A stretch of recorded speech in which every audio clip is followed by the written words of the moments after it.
দর্শক আমন্ত্রণ RTV নিয়মিত আলোচনা অনুষ্ঠান ফোর্থরাইটে আপনাদের সঙ্গে আছি আমি সৈয়দ আশিক রহমান। এই অনুষ্ঠানে আমরা কথা বলি বিভিন্ন সেক্টরের বিশেষজ্ঞদের সাথে যারা তাদের বিভিন্ন অভিজ্ঞতা কাজের উদ্দেশ্য নিয়ে আলোচনা করেন। আসছে 5ই মে আন্তর্জাতিক মিডওয়াইফারি দিবস। এ বিষয়ে আলোচনার জন্য স্টুডিওতে উপস্থিত রয়েছেন বাংলাদেশে নিযুক্ত জাতিসংঘ জনসংখ্যা তহবিল UNFPA এর বাংলাদেশ প্রতিনিধি Argentina পিচিন। Very welcome, Miss Argentina, at RTV studio. How long have you been in Bangladesh? Oh, thank you very much for having me here. And as UNFPA, we've had RTV as a close partner for many years. Very good to know. I've been here now close to 2 years. It went so very fast. And what is your experience so far? Wow, it's a good experience. It goes very fast. It's a very engaging country, as we were talking a few minutes ago. It's very intense, and it's a privilege to serve here.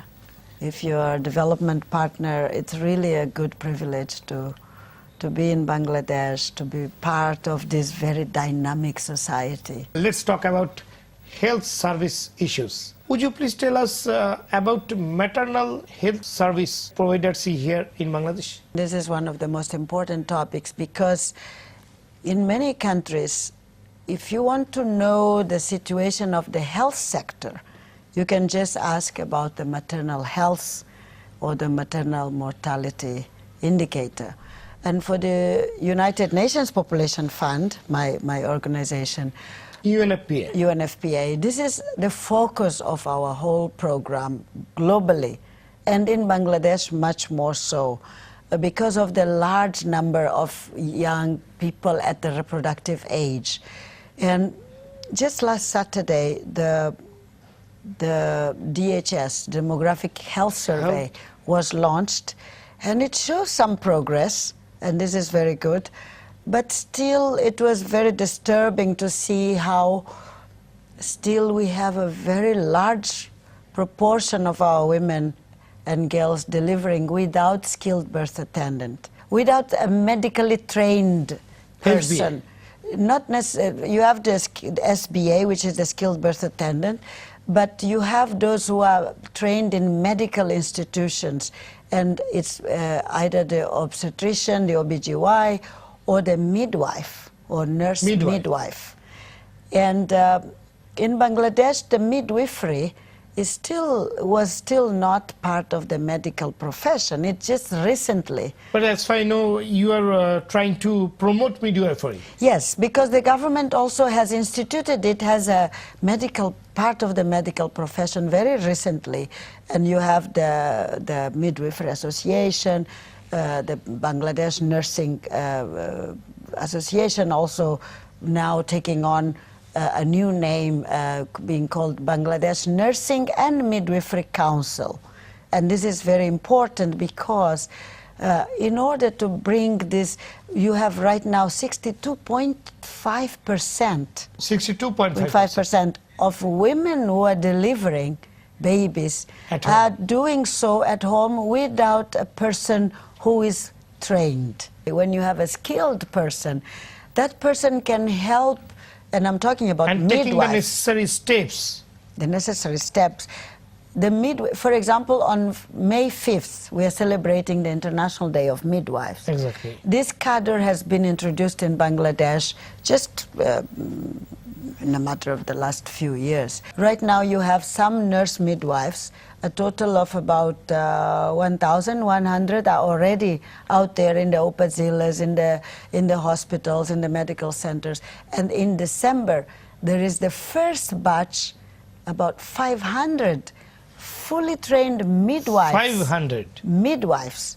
Midwives. That's the first batch that is a standalone midwifery course. Right. And these are coming out in December, graduating. And this is a very good news. Very good news. Who, together with the nurse midwives, will be put in upazila centers, union levels, hospitals, to help the women during their pregnancy, during delivery, and after delivery.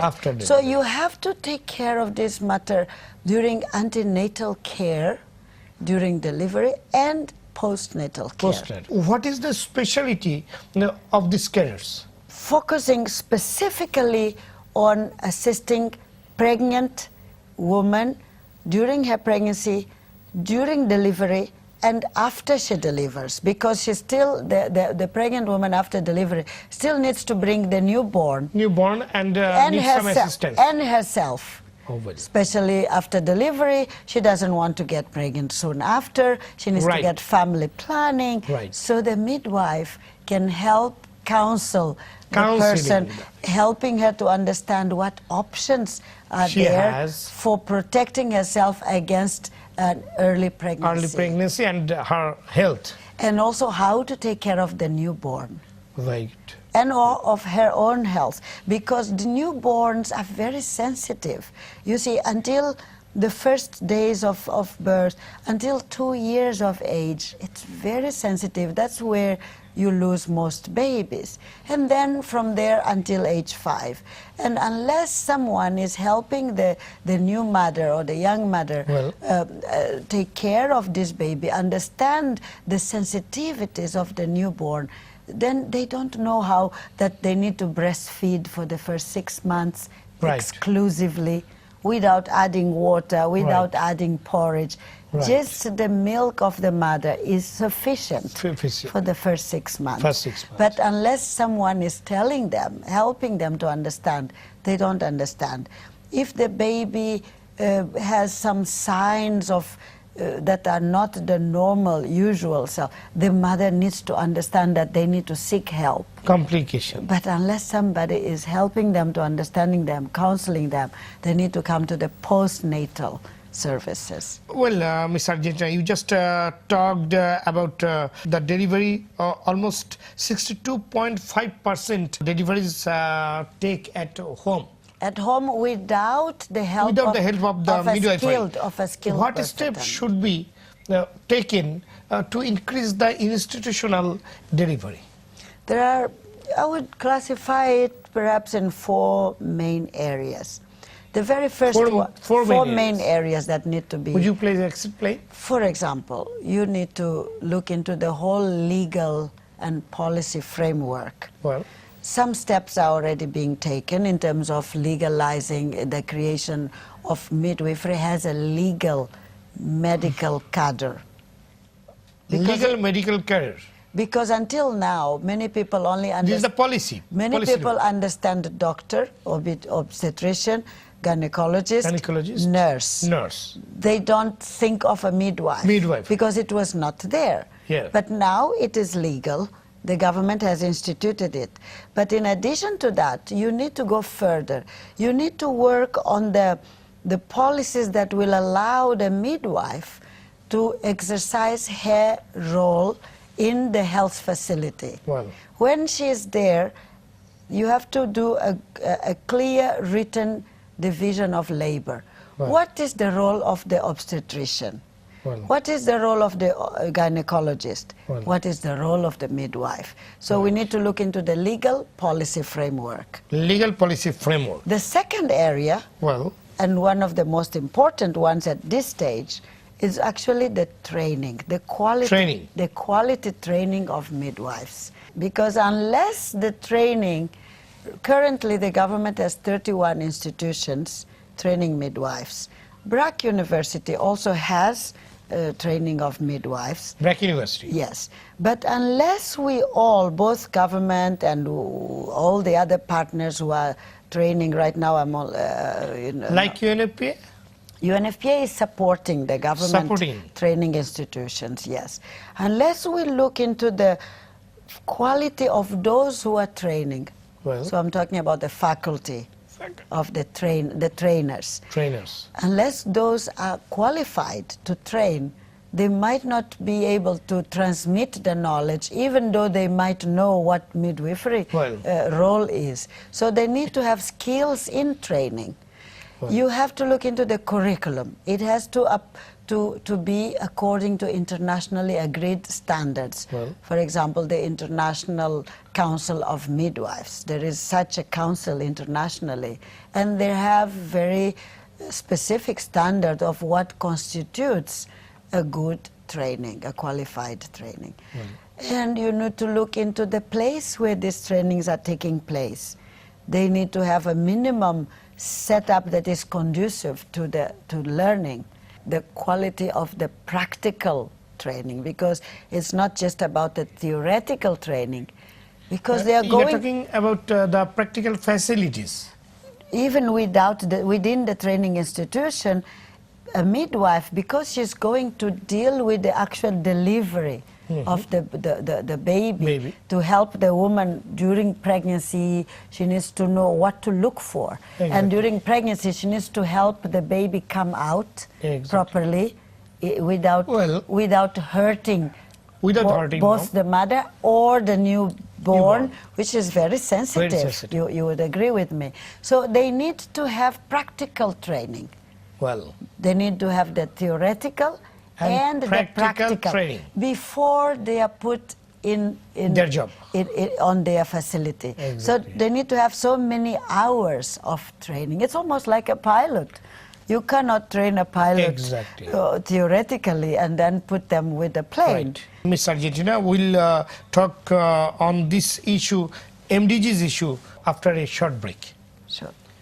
দর্শক দেখছেন RTV নিয়মিত আলোচনা অনুষ্ঠান ফোর্থরাইট। এই পর্যায়ে নিচ্ছি বিরতি, ফিরছি একটু পরে। সে পর্যন্ত আমাদের সাথেই থাকুন। দর্শক, আবারও আমন্ত্রণ ফোর্থরাইট অনুষ্ঠানে। আজকে কথা বলছিলাম আন্তর্জাতিক মিডওয়াইফারি দিবস নিয়ে জাতিসংঘ জনসংখ্যা তহবিল UNFPA এর বাংলাদেশ প্রতিনিধি Argentina Piccin সঙ্গে। Well, Ms. Argentina, before break, we talk about midwifery, how midwifery can contribute to achieve MDG 4 and 5. As I was saying, the midwife is very instrumental in the sense that we can accelerate the achievement of the goals. But remember, we are already in 2015. 2015. Luckily, there are some nurse midwives already in some facilities, but we need to continue training more. Now we are talking about the post-2015, about the Sustainable Development Goals. Exactly. Because you see, the MDGs are there to help us to move in a certain direction. SDGs. After 2015. After 2015. Yeah, but for the MDGs, we can still do a lot.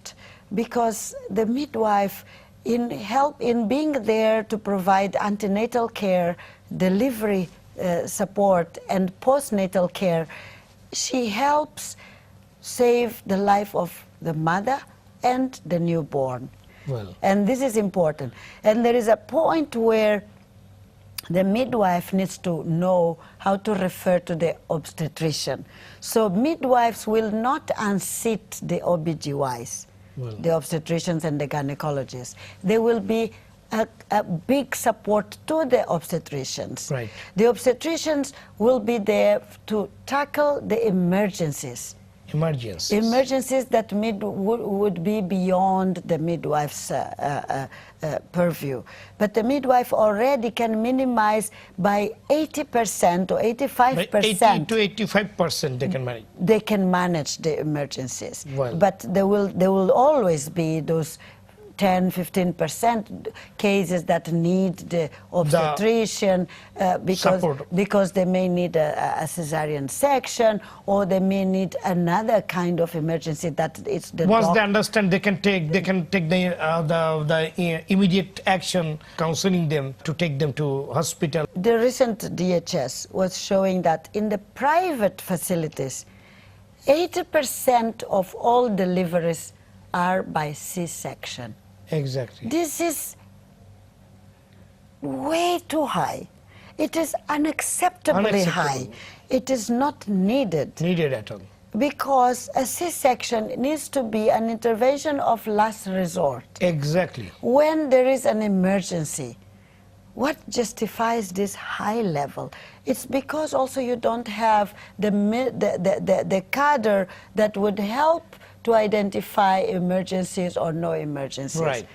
And oftentimes the doctor doesn't have a lot of time, the woman gets there, and because he's in a hurry or because of some other reasons, maybe because the woman gets there too late, then the doctor performs the C-section. But if the midwife is in place, then during the antenatal care visits and during delivery, normally it's women who go for midwifery, she can help to identify when it is needed to refer to the doctor. Section C, but section a no. lot of the emergencies they can already preempt or address and manage. In your view, what kind of measures is needed to attract girls to enter into this profession? I think we need to do a bit more advocacy, information, because you see the word midwife is not known. People don't understand what is that midwife. Exactly. So we have to do a bit more dissemination, a bit more some campaigns to go to, let's say, to the high schools, to explain to the young What is girls. the midwifery? Well, how Bangladesh government support this new initiative? First of all, you had the Honorable Prime Minister already made this promise that at least 3,000 by 2015, and those positions are already created. So that is a very welcome initiative. Great. The legal framework is already, working and in place.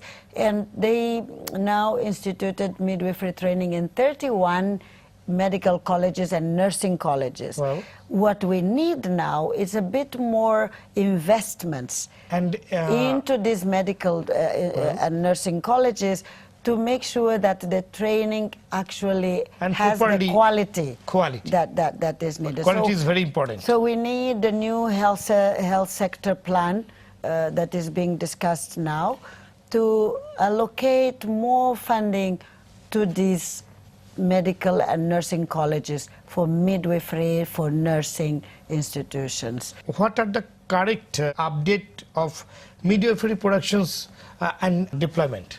When the government decided to institute midwifery, what partners did, WHO, UNFPA, and BRAC, what we did was to support government in training the existing nurses. Well, with 6 months for midwifery. So they are called nurse midwives. Nurse midwives. So we gave them a refresher training of 6 months for them to focus more on midwifery. Well. And those nurse midwives have been trained. Right now we have 1,100 already trained and placed in medical facilities. But then 2 years ago we instituted, through the government, of course we're just supporting the government, a standalone midwifery course. And the first group, 500, will be graduating in December. So that we have midwives who are not competing for their positions with other people, because the nurse midwives have to also attend to other needs in the hospital. Exactly. While the standalone midwives will be purely to attend to the maternal health. What are some of UNFPA's major challenges in present? Right now, if we had a bit more funding, that will be good. We were speaking to a few development partners, a few donors who are also who have maternal and newborn health as a part of their strategy. So we're looking for more funding in order to be able to support more of these institutions. And we are also talking to other UN agencies such as UNICEF and WHO, because these 3 agencies have mandates that more or less overlap around maternal health, newborn, and the whole area of sexual and reproductive health. So the 3 of us are discussing with donors to increase a bit funding in this area of emergency obstetric care and midwifery. There's an ongoing project by the 3 UN agencies. It's UN agencies. It's funded by the government of Canada. It's called Maternal and Newborn Initiative. So, but that project will end in June of next year. Well, Ms. Argentina, we are almost end of this program. Any special message for the new mothers from your side? To the women out there in general and the community at large, because the husbands need to support, I would want to say midwives save lives, and it can help Bangladesh really further accelerate the reduction of maternal and newborn deaths. We need midwives because they will be at the lowest level of the health facilities. Right. And I would like to take this opportunity to salute all the midwives out there and the nurse midwives. They are doing a fantastic job. And all the young ladies who are right now in the training institutions who selected midwifery as their profession. And we congratulate them. I want to congratulate them on their International Day on the 5th of May because they chose the right profession, a very noble one. Thank you very much for your nice word and being with us, and we hope you're all success, and I like to congratulate the people who are on training, and within short you told that they are closing their session and they're graduating, so we hope for the best, and we want to see the new Eve. Absolutely. Thank you very much. Thank you very for much being with us. Thank you. দর্শক, একটি সমাজের অর্থনৈতিক উন্নয়নে নারীদের ভূমিকা অনস্বীকার্য। সময়ের সাথে সাথে সমাজের প্রতিটি ক্ষেত্রে নারীদের অংশগ্রহণ বেড়েছে উল্লেখযোগ্য হারে। এত কিছুর পরেও প্রতি বছর শুধু সন্তান জন্মদানের সময় আমাদের মায়েরা প্রাণ হারাচ্ছে, অথচ প্রাতিষ্ঠানিক সুবিধা নিশ্চিতের মাধ্যমে আমরা এই মৃত্যুহার রোধ করতে পারি। আন্তর্জাতিক মিডওয়াইফারি দিবসে আমাদের প্রত্যাশা এই বিষয়গুলোর দিকে সরকারের পাশাপাশি আন্তর্জাতিক সংস্থাগুলো নজর দেবে। এই আশাবাদ ব্যক্ত করেই শেষ করছি ফোর্থরাইট। এতক্ষণ আমাদের সাথে থাকার জন্য ধন্যবাদ সবাইকে।